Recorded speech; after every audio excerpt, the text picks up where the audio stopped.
Welcome to the Safeguarding Training Module for the Archdiocese of Brisbane. Caring for and protecting children and the vulnerable is at the heart of Catholic social teaching and works. However, abuse can occur in any organisation, including churches and faith-based organisations, and it causes significant harm. Good safeguarding practices that are accepted as a shared responsibility can reduce the risks of abuse occurring. The aim of this training is to develop an understanding of the archdiocesan safeguarding approach and the key safeguarding-related principles, concepts, practices and obligations. The topics to be discussed in this training include the Archdiocesan Safeguarding Strategy, the Archdiocesan Safeguarding Principles and Approach, the types and signs of abuse, including grooming, the effects of abuse, some abuse risk factors, abuse perpetrators, and managing abuse concerns and incidents. Please note, the topics discussed in this training may be triggering for some learners. If you are affected, please take a break. The Archdiocese of Brisbane acknowledges the past failure of the Catholic Church to protect children and vulnerable adults, and the lifelong trauma of abuse victims, survivors and their families. This part discusses what safeguarding is, the Archdiocesan Safeguarding Strategy, and approach to safeguarding. Safeguarding is the work of implementing strategies and measures to remove or reduce abuse risks and effectively manage abuse concerns and incidents. At its core, safeguarding is about preventing abuse and protecting people. In this short video, Archbishop Mark Coleridge discusses the Archdiocesan Safeguarding Strategy. Pope Francis has laid out a clear message for the Church when it comes to the crucial question of safeguarding. He puts it this way: the Church loves all her children like a loving mother, but she protects with a special affection those who are smallest and defenceless. Now, the duty that Christ himself entrusted to the Church is exactly this.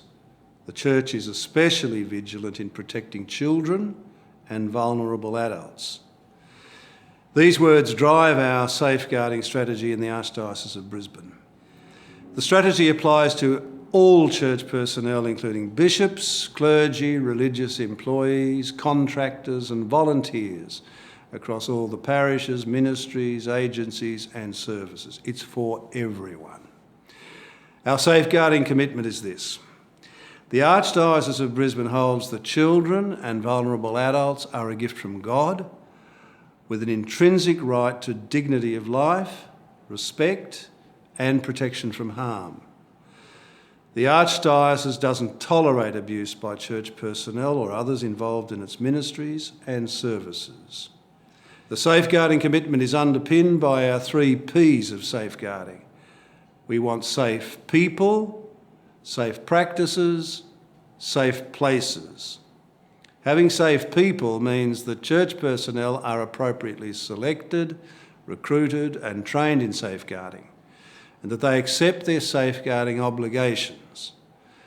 Having safe practices means applying safeguards to all archdiocesan activities, ministries and services in order to prevent abuse. And having safe places involves applying safeguards to all properties and locations in which archdiocesan activities, ministries and services are conducted to minimise the risk of abuse occurring. Our safeguarding strategy has a foundation principle. Safeguarding is everyone's responsibility. It calls all archdiocesan church personnel, regardless of their position, to embrace safeguarding and their duty to care for and protect others from abuse, but especially children and vulnerable adults. Pope Francis has called for zero tolerance when it comes to sexual abuse. He's right. We have to do all we can to safeguard our smallest and our most defenceless. Our Archdiocesan safeguarding strategy aims to do just that. Now, with your help, we can achieve this. Safeguarding is everyone's responsibility. The Archdiocesan safeguarding strategy is supported by the 3 pillars of safeguarding. The first and central pillar of safeguarding is prevention. An effective safeguarding strategy must first and foremost aim to remove or reduce abuse risks. The second pillar is response. It's important that all safeguarding concerns and abuse incidents are acted upon. Unsafe or abusive behaviour should not be tolerated. The third pillar is reporting. All safeguarding concerns and abuse incidents must be reported in compliance with internal and legal requirements. The Archdiocese of Brisbane has adopted and complies with the National Catholic Safeguarding Standards. They establish requirements to safeguard everyone involved in church activities, ministries, and services, but especially children and adults at risk. The standards apply to all archdiocesan parishes, ministries, services, and agencies. The Archdiocese of Brisbane has zero tolerance for all forms of abuse and is committed to safeguarding everyone involved in its activities, ministries, and services. The safety and well-being of children and adults at risk is paramount. Safeguarding in the Archdiocese is guided by the following principles. Safeguarding is a shared responsibility. The safety and well-being of children and adults at risk is paramount. We will provide safe physical and online environments. We will actively identify and manage abuse risks. We will act upon all safeguarding concerns and abuse incidents. We will comply with safeguarding standards, policies and procedures. And we will comply with all internal and legal reporting obligations. The Archdiocesan Safe Conduct Standards set out the behaviours expected of all archdiocesan workers when interacting with children and adults at risk. The Safe Conduct Standards apply to clergy, religious, employees and volunteers. The standards of behaviour expected of all archdiocesan workers include treating everyone with dignity and respect, maintaining proper physical boundaries, respecting and protecting the privacy of others, and taking action to ensure the safety of others who may be at risk of abuse. By law, a child is defined as any person under 18 years of age. Of course, this includes teenagers. Children are known to be especially vulnerable to exploitation and abuse. Therefore, they are provided with additional legal protections and safeguards. An adult at risk is any person 18 years of age or older, who due to an impairment, circumstances or adversity, is at increased risk of abuse, permanently or temporarily. For example, some older people, some people with a disability, the homeless, refugees, and people suffering grief. The fundamental difference between safeguarding adults and safeguarding children is an adult's right to make decisions about their own safety and welfare. Adults should be presumed to have decision-making capacity, unless there is clear evidence otherwise. They should also be consulted about actions to safeguard them, and give their informed consent. Any action to safeguard adults should also be the least intrusive. The Archdiocese uses the standard risk management process to systematically manage abuse risks that may arise in activities, ministries, and services. The main stages of the process are identifying risks, assessing risks, implementing controls to remove or reduce risks, and reviewing the effectiveness of risk controls. Risk assessments should be undertaken for activities, ministries and services involving children and adults at risk. A detailed risk management plan must be prepared for high-risk activities, such as a youth camp. Some recognized abuse risks and example controls include screening workers to identify unsuitable or high-risk individuals, having a sufficient ratio of supervisors for the age and number of participants, obtaining prior consent, and setting boundaries for physical contact activities, and keeping a direct line of sight to and monitoring one-on-one interactions. The Archdiocese is committed to achieving and maintaining compliance with safeguarding standards, policies, and procedures. Compliance is monitored through regular internal and external audits. Non-compliance, which seriously jeopardizes the safety and well-being of others, may be grounds for disciplinary action and reporting to archdiocesan or statutory authorities. Knowledge check. Answer true or false to the following statements.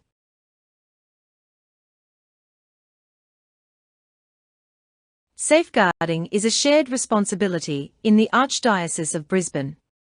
True or false? The answer is true.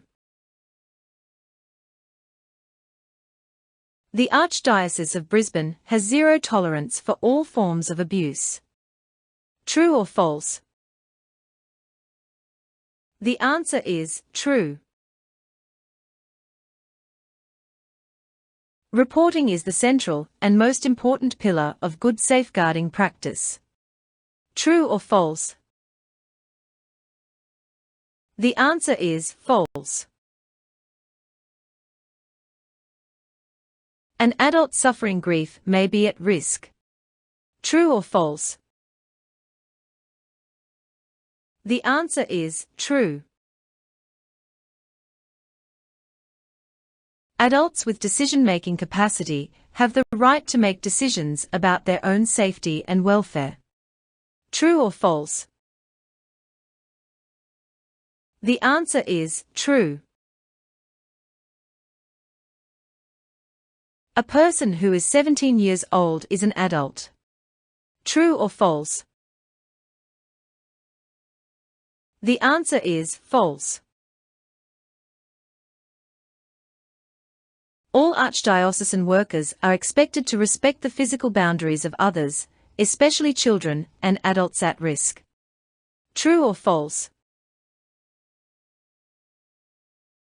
The answer is true. Screening workers to assess their suitability to work with children and adults at risk is an example of a risk control. True or false? The answer is true. Detailed risk management plans are required for high-risk activities such as a youth retreat. True or false? The answer is true. Non-compliance with safeguarding policies and procedures may result in disciplinary action and being reported to authorities. True or false? The answer is true.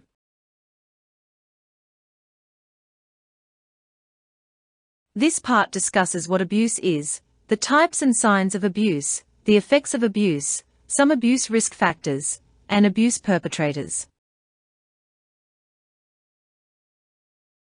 Put simply, abuse is the deliberate mistreatment of a person, which causes, or is likely to cause them harm. There are many types of abuse, but the most common are neglect, physical abuse, psychological abuse, sexual abuse, including grooming, domestic and family violence, and online abuse. Spiritual or religious abuse can also occur in churches and faith-based organizations. Neglect is the failure of a caregiver to provide the basic requirements for a person's physical and emotional care, development, or sustenance. Examples of neglect include not providing sufficient food, water, and clothing, reckless disregard for a child's safety and welfare, and failing to provide necessary healthcare. Some signs of neglect may include unhealthy personal hygiene, unsuitable clothing for conditions, malnutrition, and untreated medical or dental issues. Physical abuse is non-accidental or intentional physical aggression towards another person. Examples include punching, slapping, shaking, pinching, and the excessive use of restraints.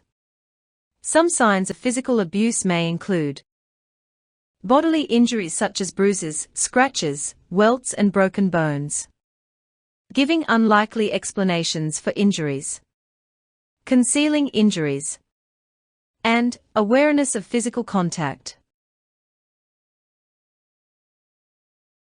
Psychological abuse is the persistent emotional mistreatment or manipulation of another person. Examples include relentless criticism, persistent emotional rejection, repeatedly telling a person they are worthless, and repeated symbolic acts such as threats to abandon.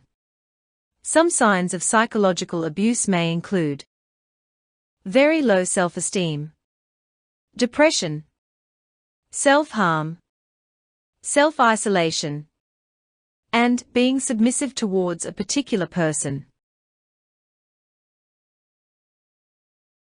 Sexual abuse is any sexual act on or towards another person without their consent. Sexual abuse can include both touching and non-touching behavior. Examples include rape, pressuring someone into sexual activity, sexual touching, and displaying pornography to a child. Some signs of sexual abuse may include age-inappropriate sexual behavior or knowledge, sexually transmitted infection, genital or anal discomfort, and awareness of physical contact. Grooming is often associated with the sexual abuse of children, but may also apply to the sexual abuse of adults, particularly adults at risk. Grooming is the deliberate process of manipulating a child to prepare them for sexual contact and to test their likely response. Having an awareness of the grooming process and behaviors can reduce opportunities for it to occur. The grooming perpetrator may appear to be a caring person who takes a special interest in the child and goes the extra mile for their benefit or success. Often this minimizes suspicion and the chances their activities will be uncovered. When grooming a child, the perpetrator will seek to gain the child's trust, despite intending to later betray it. They will also seek to gain the trust of protective adults, colleagues, and the organization, to get unsupervised access to the child, test how much they can get away with, and convince the child that even if they tell, no one will believe them. They may give the child gifts or preferential treatment to establish what appears to the child to be a special relationship. They may also test the child's tolerance for inappropriate touching, with the intention of normalizing this kind of contact. They may encourage the child to meet them alone or outside the organization, where they can't be seen. They may also contact the child on their personal devices, where their contact is less likely to be monitored. They may encourage the child to break rules, so the child becomes reluctant to tell anyone what's happening. They may also show the child pornography, to reduce the child's inhibitions. And they will test the child's willingness to keep secrets, and may threaten them to ensure secrecy. Domestic and family violence happens when one person abuses another person in a relationship. It usually involves coercive control, but doesn't always involve physical violence. Children exposed to domestic and family violence can experience harmful levels of stress and trauma. Examples of domestic and family violence include threats, intimidation or violence, damaging or destroying property, making threats to take or harm children, restricting access to money, isolating a spouse or partner from family and friends. Some signs of domestic and family violence may include a heightened fear of a spouse or partner, bodily injuries, a reluctance to leave children with a spouse or partner, and withdrawal from family and friends. Online abuse is using an online or electronic service or platform to threaten, intimidate, harass or humiliate others. Examples of online abuse include cyberbullying, online grooming, sexting, and sextortion. Some signs of online abuse may include being overly distracted by online messages and social media, deleting online accounts, regularly changing online accounts and profiles, and sudden withdrawal from the online environment. Spiritual or religious abuse is exploiting a person's religious beliefs or faith to control, punish or exploit them. It often involves the misuse of power or authority. Examples of spiritual abuse include using religious teachings or scripture to justify forms of abuse, denying access to religious ceremonies, and forcing a person to participate in religious practices. Some signs of spiritual abuse may include a sudden crisis or loss of faith, unexpected separation from the church, and heightened mistrust of religious figures.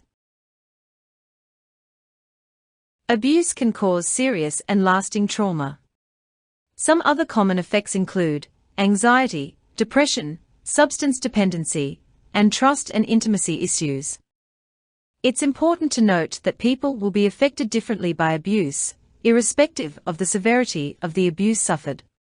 It's best to avoid assumptions about how people are affected. Some factors that may make a child more vulnerable to abuse include their age and developmental stage, for example, being a young child or teenager, an impairment or disability, fractured family circumstances, poor parental supervision, low self-esteem, social isolation, and a poor understanding of sexual behavior. It's important to understand that a combination of risk factors is likely to increase a child's vulnerability.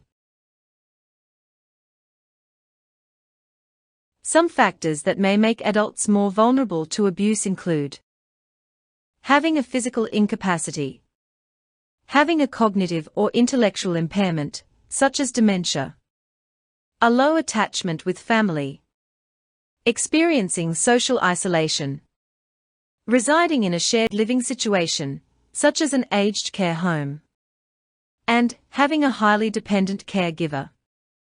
Generally, people with higher care and support needs are considered at increased risk of abuse.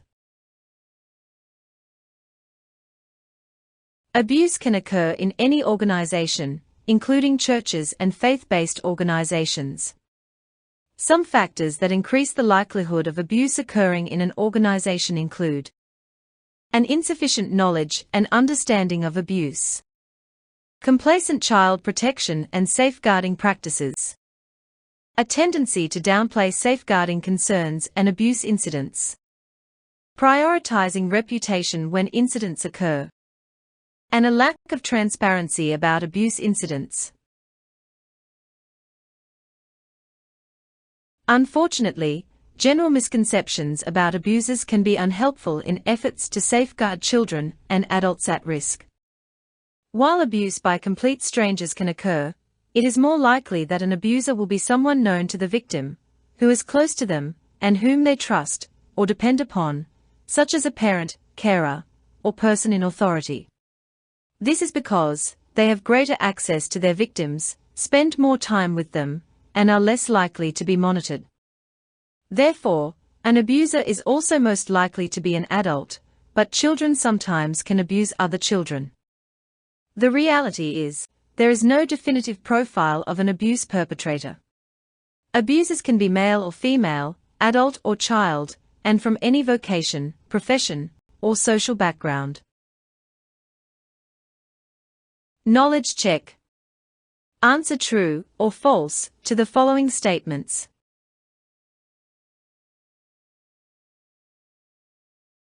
Abuse is the deliberate mistreatment of a person, which causes, or is likely to cause them harm. True or false? The answer is true. An abuse perpetrator is most likely to be someone the victim doesn't know. True or false? The answer is false. Finding reasons or pretexts for unsupervised access with a child is an example of a grooming behavior. True or false? The answer is true.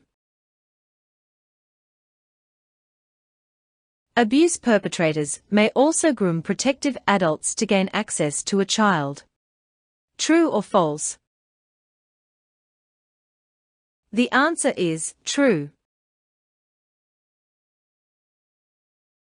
Untreated medical or dental issues may be a sign of psychological abuse. True or false?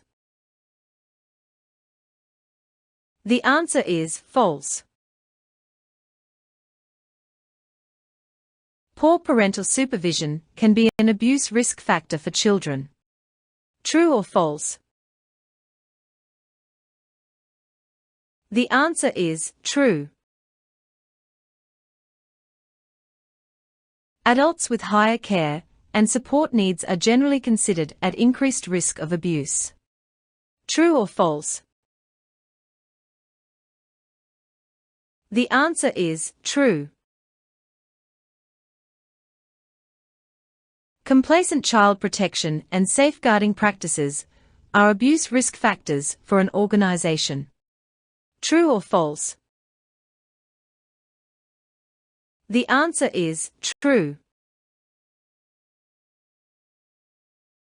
Downplaying safeguarding concerns and abuse incidents is a factor that increases the likelihood of abuse occurring in an organization.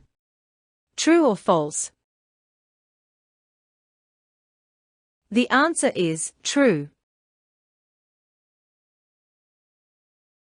Trauma, anxiety and depression are recognized effects of abuse. True or false? The answer is true.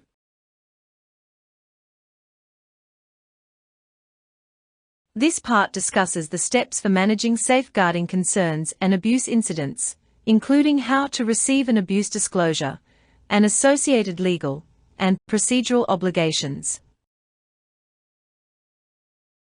Duty of care is a common law legal obligation which applies to all archdiocesan workers when working for the archdiocese, including in a vocation or on a voluntary basis. Steps that can assist in satisfying duty of care include working in a safe manner, particularly with children and adults at risk. Complying with the safe conduct standards. Following safeguarding and related policies and procedures. And acting upon all safeguarding concerns and abuse incidents. The 3 R's is a simple process adopted by the Archdiocese for managing safeguarding concerns and abuse incidents. The 3 R's stand for respond, record, and report. All archdiocesan workers have a duty to act on safeguarding concerns and abuse incidents that arise whilst working for the archdiocese. A concern or incident may be personally observed, or reported, or disclosed by another person. The initial response may require protective action, for example, intervening, separating parties, or removing a person from the situation. The first priority must be the safety and well-being of those who may be at risk. The initial response may also involve providing care and support to anyone affected by the incident. This may include providing comfort, first aid, or medical treatment. If any person is at risk of serious and imminent harm, or has been seriously harmed, contact the police directly or dial 000 emergency. It is very important that a written record be made of all safeguarding concerns and abuse incidents. The record should be made at the time, or as soon as possible after the event, while best remembered. A record should include the following key information: the nature of the concern or incident, the time, date, and place of the concern or incident, the people involved, a detailed description of what happened, what action was taken in response, and whether there are any ongoing risks or concerns.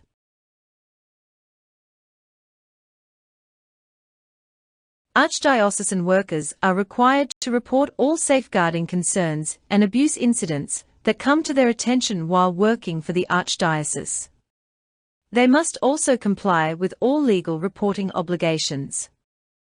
The concern or incident should be reported to a supervisor, manager, parish priest, or other person with delegated responsibility, and the safeguarding service, as soon as possible. All suspected child sexual offences must be reported to the Safeguarding Service and Office of Legal Governance and Risk without delay.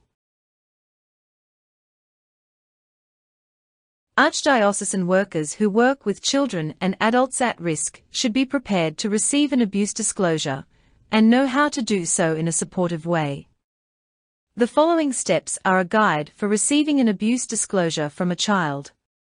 A similar process may be appropriate with an adult. If possible, use a private and safe location that isn't isolated. Consider having another adult present, but only if the child is comfortable with that. Be calm, supportive and reassuring. Let them know it's okay to tell. Actively listen, and let them tell what happened, without interrupting. Only ask clarifying questions, if necessary. Use open questions, such as, "Tell me what happened then." Explain next steps, including reporting obligations, if applicable. And provide care and support, until appropriate arrangements can be made. Importantly, do not promise to keep the disclosure secret, or make promises that can't be kept. In Queensland, it is a crime to fail to protect a child from a sexual offence in an organisational setting. If an adult, in a position of power or responsibility in an organisation, knows there is a significant risk that a child under the care or supervision of the organisation will be sexually abused by an adult who is associated with the organisation, they must take action to reduce or remove the risk. Failing to take action under these circumstances is a crime. The law also states, it does not matter that information about the sexual abuse risk was gained during, or in connection with, a religious confession. In Queensland, it is an offence to fail to report a suspected child sexual offence to the police. If an adult reasonably believes that a child is being, or has been, sexually abused by another adult, they must report it to the police, unless they have a reasonable excuse not to do so. The law also states, it does not matter that information about a child sexual offence is gained during, or in connection with a religious confession. It must be reported to the police. Under the Queensland Child Protection Act, people in specific occupations are required to make a report to authorities if they have a reasonable suspicion that a child has suffered or is at unacceptable risk of suffering significant harm caused by physical or sexual abuse, and may not have a parent able and willing to protect them. The mandatory reporters are teachers, doctors, registered nurses, police officers, child advocates operating under the Public Guardian Act, and early childhood education and care professionals. Vos Estis Lux Mundi is a church decree, or law, which establishes requirements for reporting sexual abuse committed by priests and members of religious orders. Priests and members of religious orders must report sexual abuse to the Archbishop, who in turn must report the matter to the police and the Vatican. Under the decree, sexual abuse includes sexual acts involving force, violence, threats, or an abuse of authority. Sexual acts with a child under 18 years, or a vulnerable adult.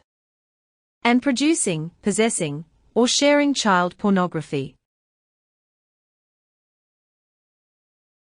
All records of safeguarding concerns and abuse incidents must be retained for a minimum of 50 years, or in accordance with legislation, whichever is the longer. Records should be stored in a safe and secure location with controlled access and entered into archdiocesan information systems, such as the Safeguarding Incident Database. Importantly, do not alter, amend or destroy records unless legally authorized to do so.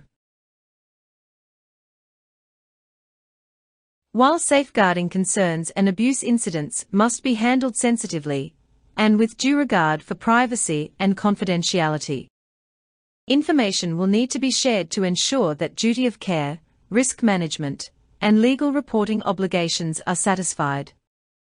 Information must only be shared with the appropriate or delegated personnel on a need-to-know basis. It is important to record what information was shared, with whom, and why. Most importantly, do not promise complete confidentiality, or to keep a safeguarding concern or abuse incident secret. The Safeguarding Service can be contacted by phone on 33243752 or by email safeguarding@bne.catholic.net.au. The Office of Legal Governance and Risk can be contacted by phone on 33243575 or by email childabusealert@bne.catholic.net.au. As part of its whistleblower policy, the Archdiocese of Brisbane offers an independent and confidential reporting service, called Stop Line. Archbishop Mark Coleridge discusses the Stop Line service in this short video. Truth always matters, not only in the church, but in society at large. Sometimes fear can get in the way of truth, and that's why in the Archdiocese of Brisbane, we have our whistleblowers policy in operation right around the clock. We don't want people afraid to tell the truth when truth should be spoken. The policy covers all archdiocesan staff, and it empowers you to play an active role in the elimination of improper conduct in the workplace. The policy provides access to what we call Stop Line, a confidential independent provider of whistleblowing services who will take full details of your concerns via telephone, mail, email, fax, or this website. It's also important to remember our policy enables individuals to maintain anonymity should they so desire. The Stop Line service has been expanded from the employees and volunteers of the Archdiocese and its agencies to include parishioners and parents. It provides answers to some of the most frequently asked questions for your reference. And also it's bolstered provisions on reportable conduct that involves sexual abuse, harm or misconduct in relation to children or adults. Good corporate governance has the capacity to ensure that we're all at the forefront of good practice in Australian workplaces. This whistleblower policy is just another example of the Archdiocese's commitment to this goal. The Stop Line service can be contacted by phone on 1300 304 550 or by email address aob@stopline.com. Online reports can be made by scanning the QR code shown on this screen, or via the web at www.bnecatholic.stoplinereport.com. Knowledge check. Answer true or false to the following statements.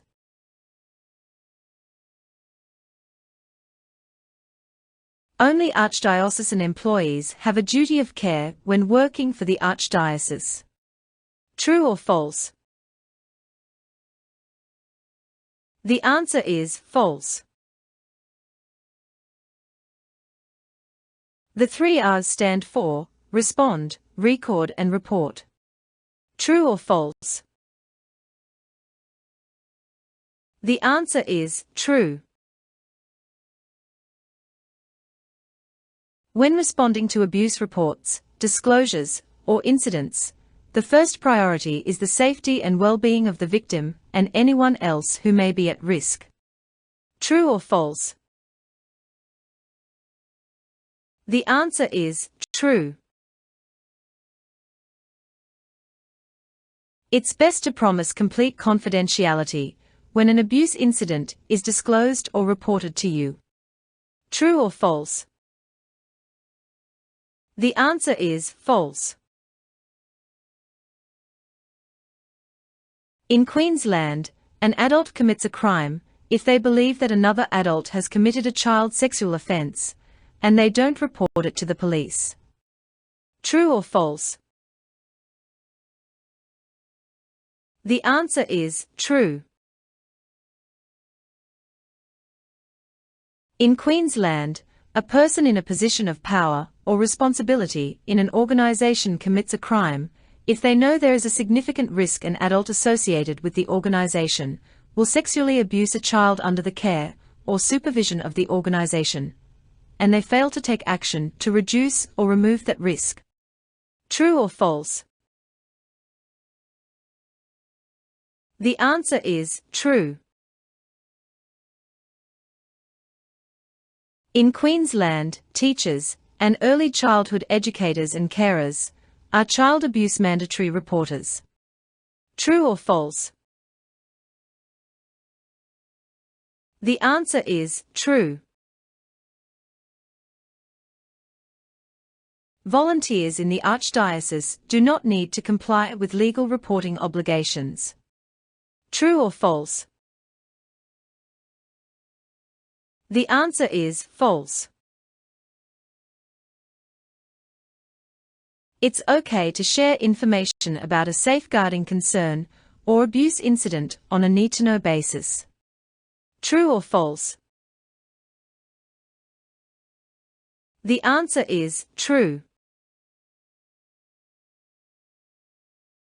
The Stop Line service can receive anonymous reports about safeguarding concerns and abuse incidents.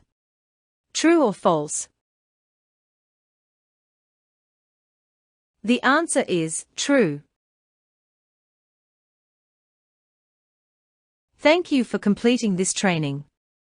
Please ensure you register completion of this training with your parish, ministry, service, or agency, and the Archdiocesan People and Culture Office. Feedback on this training is welcomed.